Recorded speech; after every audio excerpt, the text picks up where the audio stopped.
What is up, my comic nerds? Welcome back to another upload at ONI-VS. Honestly, today was going to be a little bit like the short films that I did. Check them out if you could. Those were kind of a challenge for me, but I recently went back to that little drawer bin or whatever I went to.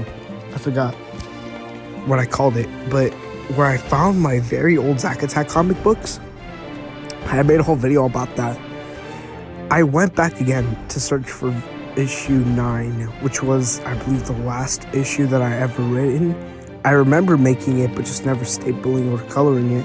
But I know that issue exists in my little cabin drawer. Good news, I found a folder for all my old comics, so I'll probably do a video on that. But while I was on it, I found something that I thought I would never see again. So, like many others, my favorite games and TV shows of all time was Yu-Gi-Oh! Yu-Gi-Oh! Undefinitively defined third grade to me, considering how it was literally the only show I'd watch and talk about. I didn't exactly grow up in the time of them airing, but essentially I kind of just watched a lot of Yu-Gi-Oh! Back then and became a definitive part of the nerd I am today. Honestly, my favorite one has to be Yu-Gi-Oh! 5D. I believe that's what it's called, where like they would duel on motorcycles and stuff like that. That was always my favorite generation of Yu-Gi-Oh! I feel like the first 3 generations of Yu-Gi-Oh! Were absolute cinema. You got like the Ancient Pharaohs and stuff from the original. GT was GT, I'm thinking about Dragon Ball. GX was actually its own kind of little experimental era itself, but overall it defined its own thing by revolutionizing more dual monsters with adding new mechanics. Yu-Gi-Oh! Is a big part of me, not gonna lie. I've always preferred it more than Pokemon, and I would defend Yu-Gi-Oh! With all my heart, considering how it truly was a big important part of my life. And something must have sparked third grade me, because I completely forgot about this game. I made a card game myself. Now, don't expect some TCG level website thing, don't expect this to be selling on TCG quality like cards. This was literally a game I created back then. I called it Dice Heroes. I used to play this game with me and my friends back in third grade. We'd just sit in the benches and just play. I would wanna read the rules to you, but I don't remember if I wrote like a little guide to it, nor do I remember how to play. So today we're just gonna go explore this little Spider-Man bin that I have right here, because the little bin right here has all the cards I have, and see what kind of stuck through all this, and like if we'll see any familiar faces. I do remember Zack Attack being one of the familiar faces in the game, but that's most likely because it was the original design, which again I did talk about in my old versus new childhood nostalgic video. I believe that's what it's called. Probably not. But today we're gonna be checking through that box and see what third grade me cooked up. And maybe I haven't opened it, but I remember the game being labeled inside. Alright, well, without further ado, let's get into it. Alright. Here it is. The Dice Monsters booster box. That's coincidentally Spider-Man themed. Alright, I don't know where I got the Spider-Man case for this, but regardless, the game's still in here. And the weird thing about this game is that it's awfully weird that I was able to make a card game. I'm not sure the quality of the cards or anything. I'm pretty much sure I just got cardboard and maybe colored it in, and like, I don't know. I have no idea what I did from back then in third grade. That was 5 years ago.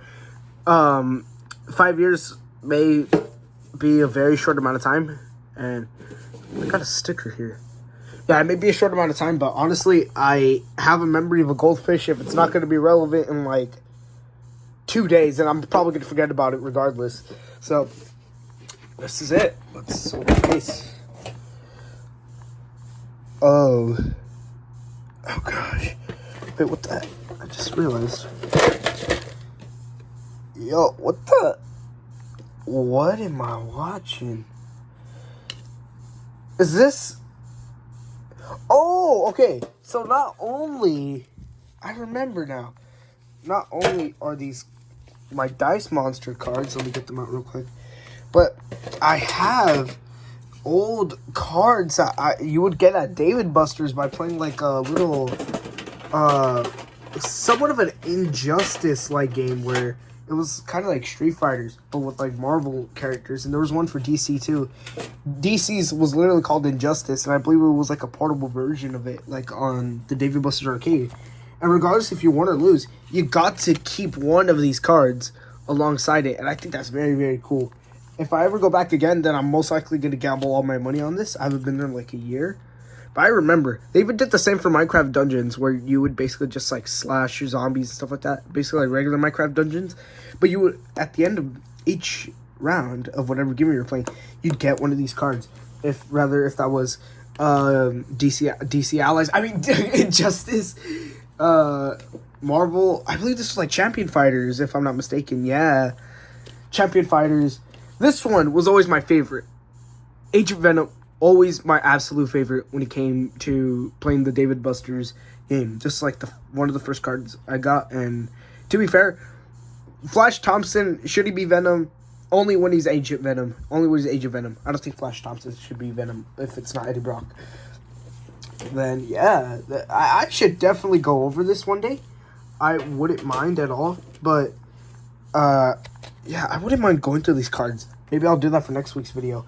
But this is all supposed to be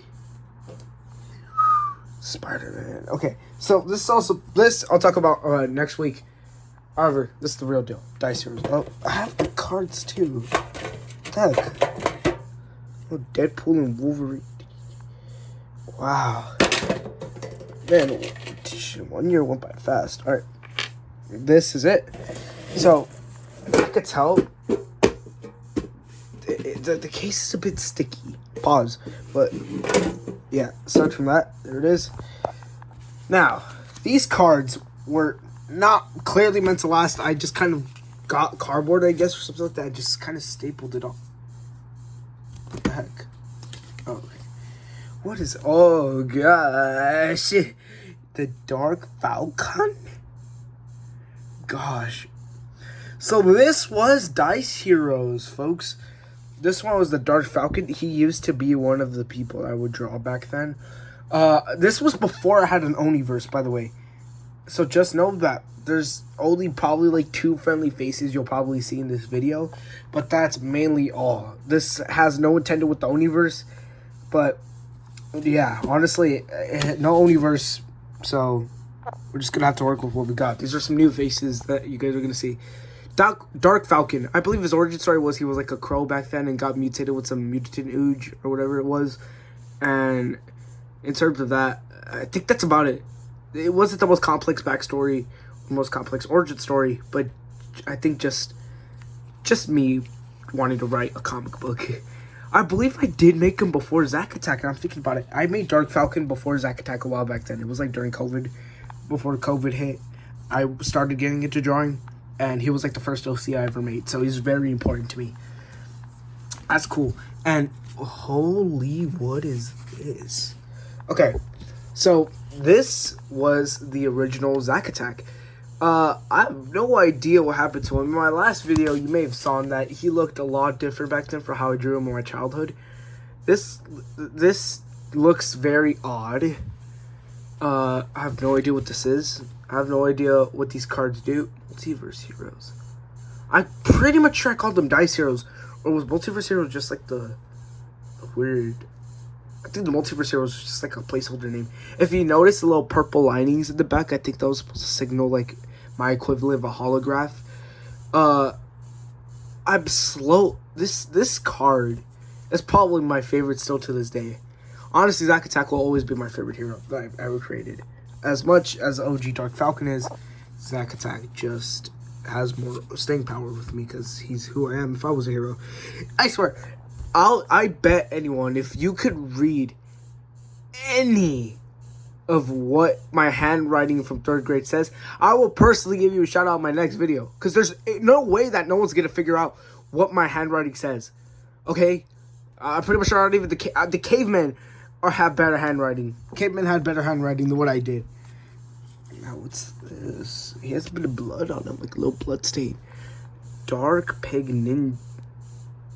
Okay, I thought for a moment I spelled the word, but never mind. This guy was a bit of an odd one. He was an OC I created for the game, but low-key, he kind of always stuck around. He may not be in the ONI-VS or anything yet. Okay, you know what? Some of these cards are like its own continuity thing. Some of these cards don't even have their own comics. I just made them for the game. And if you want me to be honest, folks, Zack Attack was only meant for Dice Heroes. Alright? Zack Attack was not meant to be its own comic series. Originally, Dark Falcon was my original idea. But then I soon got like very attached to Zack Attack and wrote him his own origin bio and everything back then.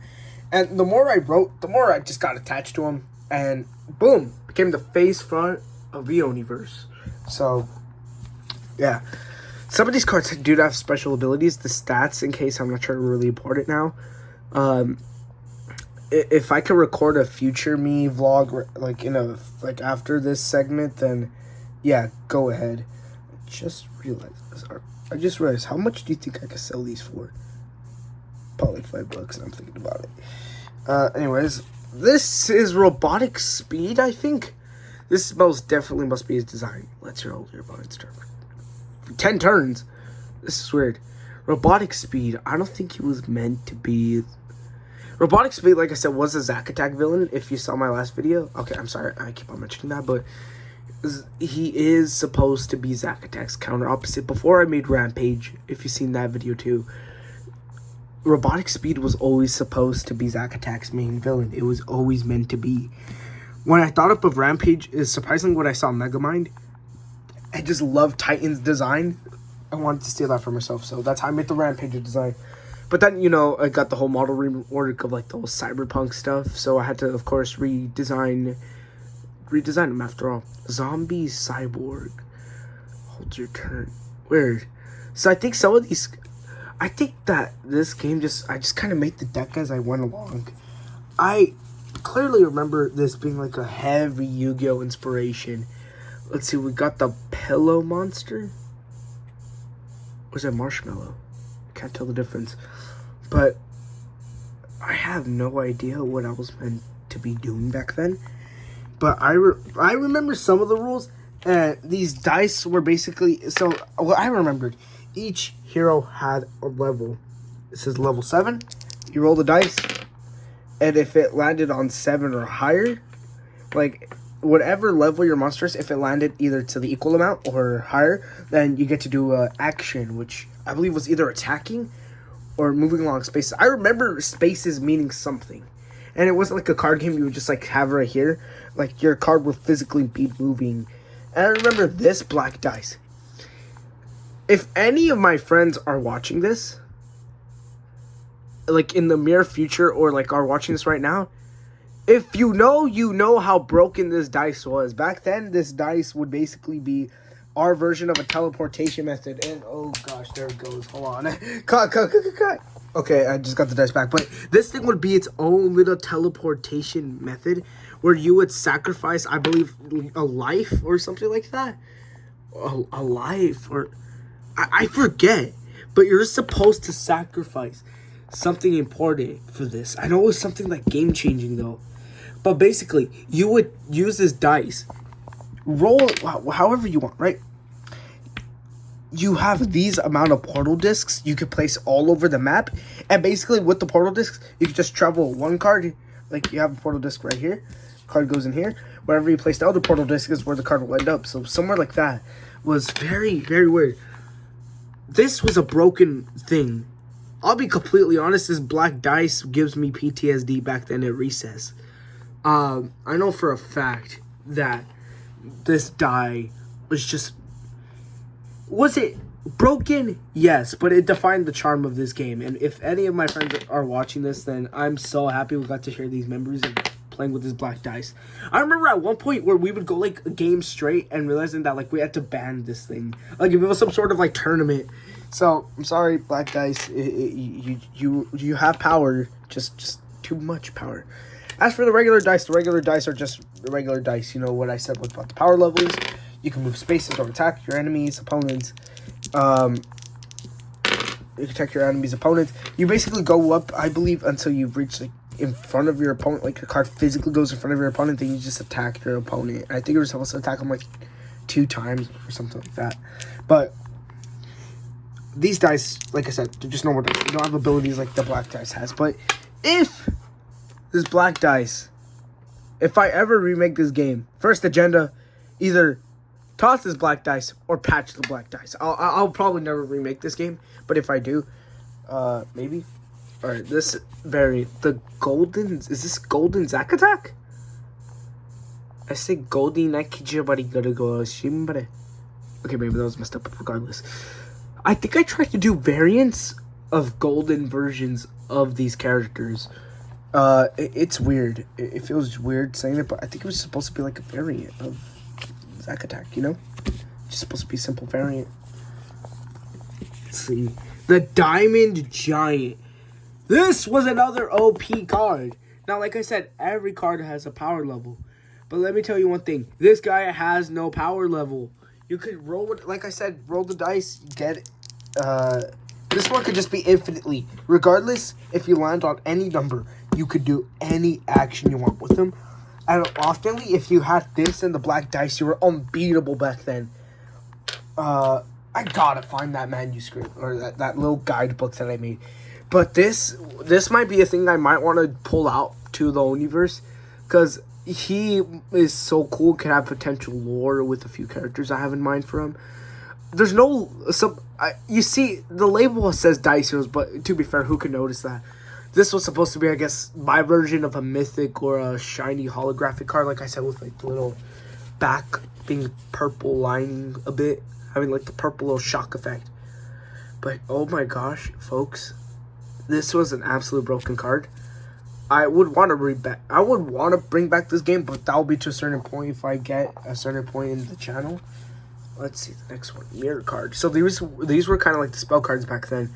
The copy mirror was that you could copy any opponent. You could copy any opponent's card you have, as long as they're dead, I believe. And this was a pretty broken card, I'll admit. Some of these guys, sometimes you would play with 2 Diamond Giants. And to be fair, these Diamond Giants could move up to like 2 to 3 spaces too. Because there were like a mythic god cards or something like that. I caught them something like that, but I think they're just the god cards. This would be so crazy to have, because one opponent, you could have somehow killed your Diamond Giant and your opponent bringing it back with this card. It would be so broken. Next up. This is the Marshmallow Monster. Okay, it's weird considering how I made... Where's the little short guy? Where's the short guy? I think these two were supposed to be related. I think it was supposed to be a Marshmallow and he was as well. I think this was his actual, like... I wouldn't say fusion. I'd say just more like evolution card. He would get stronger like this throughout time of progression. I remember, this is only one deck, by the way, because, like, of course, I'm not going to make a deck for everyone in my friend group, okay? We literally started out with 3 cards, okay? It proves how bad it was back then. But this guy was an evolution of him, and although I'll probably never use some of these mythical creatures again, unless it's going to be story-related, they just don't have a fitting purpose in the multiverse right now, from what I'm trying to do. The Shadow Dragon... So this card was a special card. This card basically what would happen is that you would gather elemental dragons and fuse them all to make the Shadow Dragon. Which, if I could find the rest of the elemental dragons, that's another card I gotta get to right now. But this was peak back then to have. The Shadow Dragon was the first ever fusion card that I wanted to make, and after making it, so many people wanted it, and people were trying to gather as many elemental dragons in order to summon it. But unfortunately, we know how it goes. We had a very small deck, so if you were somehow able to fuse to the elemental dragon, then you just had luck that game. You just had luck that game. So the counterpart for the iron giant, the diamond giant, well, it was very OP and broken, right? So I decided to make a counter. Lightning Saurus Rex. I think his name is Lightning Saurus Rex. He would basically be the exact counter to how the diamond giant is. That way 2 people can have the diamond giant. This card, I think I might want to bring back to a future arc, maybe in the ONI-VS. Once I'm done with OMNI-WARS, I want to take a big break in terms of animating the little short films, which, to be fair, is that much of an effort, but I'm still kind of learning CapCut a bit as we keep going. Absolutely perfect, in my opinion. Was it a good counter? Yes, but overall, this game wasn't that balanced. It was kind of too broken at times. Oh, it's fine. This one. The Ultimate Purple. So this was kind of based off of my brother. I basically asked him, like, what's your favorite color? He just said purple, so I just made him the Ultimate Purple. Oh, I got a little card in there. But not much of a purpose for him. I wouldn't bring him back to the universe unless given a good backstory. If you want, give him a good backstory in the comment section. But that's about it. Stone. Oh, this was ripped straight from Star Wars, like the Han Solo stone, where he got like placed. Basically, what happened is it was a spell card where, kind of like a spell card, where you would just trap your opponent in stone for like 5 turns straight, and like you want to get out unless so. Yeah, so basically that was it for the fusion, for like my counter to him. This was another fusion card. It was basically if you combine the I forgot his name already. Gosh, I'm terrible. If you combine basically the Kung Fu Pig that I showed you earlier with Zack Attack, you would basically get this card. It was another one of those lightning little effect cards, which meant it was overall rare, I guess. Considering how I never sold these in packs, and these are the only ones available, I guess they're kind of rare. But that was it for him. Down to our last few cards. This was the first God card that I made that was strong along its own. This was basically trying to be like the demo version of what the Diamond Giant and what Lightning Source Rex would be. His name, Blazagon? Heroes of Good too. Is that Blazagon? No, I have no idea what his name is, but regardless of who he was the first ever God card. He wasn't as powerful as the regulars are, but he was, for being the first demo type, he was surely strong back then in battle. Last 3, Potion was just a regular potion card that would just heal you a bit. Bumblebee! No, I'm joking. This was DJ Bot. Whoa, so different.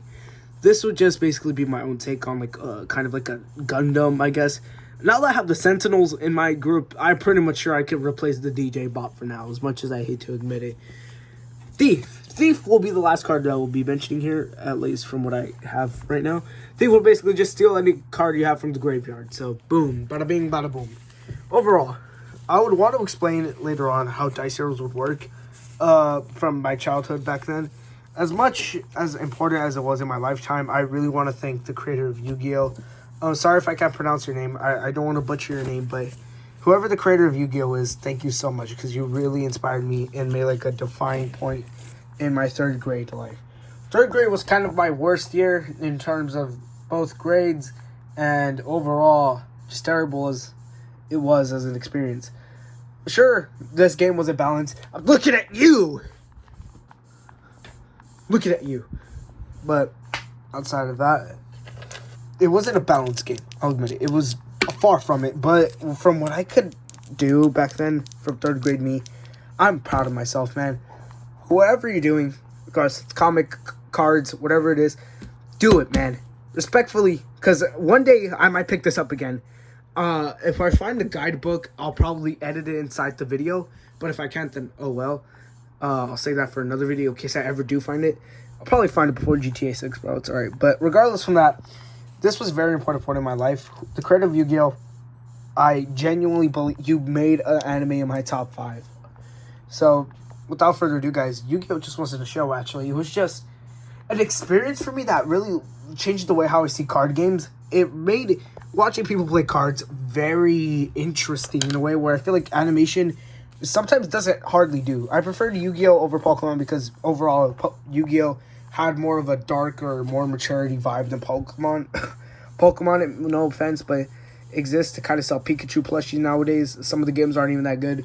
Yu-Gi-Oh! Outside of the anime kind of fell off itself, I'll admit. But overall, from what we have from Yu-Gi-Oh, I'm so grateful that we had such an experience like this. And hopefully, convince you to watch Yu-Gi-Oh, please, because I need someone to talk to about 5G, bro. Or 5D, whatever it's called. But, yeah. I would want to go deeper in depth. But overall, I used to play this back then, 3rd grade. Any of my friends are watching, please. Remember, and another thing is that, honestly, just that's how now I'm thinking about it. Yu-Gi-Oh, like I said, was big inspiration for this. How I loved Duel Monsters, how I loved genuinely everything about it. And these cards I'm gonna have to talk about for another time, because gosh, I'm not gonna fit this on like a 25-minute long video. But no, it's probably gonna be like 20 minutes at best. Never mind. But without further ado, guys, that's it for my Yu-Gi-Oh. That's it for Dice Heroes. I will give a tutorial someday if I find the instruction manual or something. Probably it's like some dirty old page of notebook that I ripped off that has like the crummy little tears on the sides. But outside of that, folks, this is it for me signing off. And actually, hold on, I'm gonna pick the cards for the thumbnail. You're going first, buddy. You're always my favorite. I want to get one of the. You know what? Since you look cool and edgy, we're gonna put you in there. Now let's get another one. We could already have one fusion. Boom. That's it for the thumbnail. I'll use this card for the thumbnail. Without further ado, folks, have a great day. Late.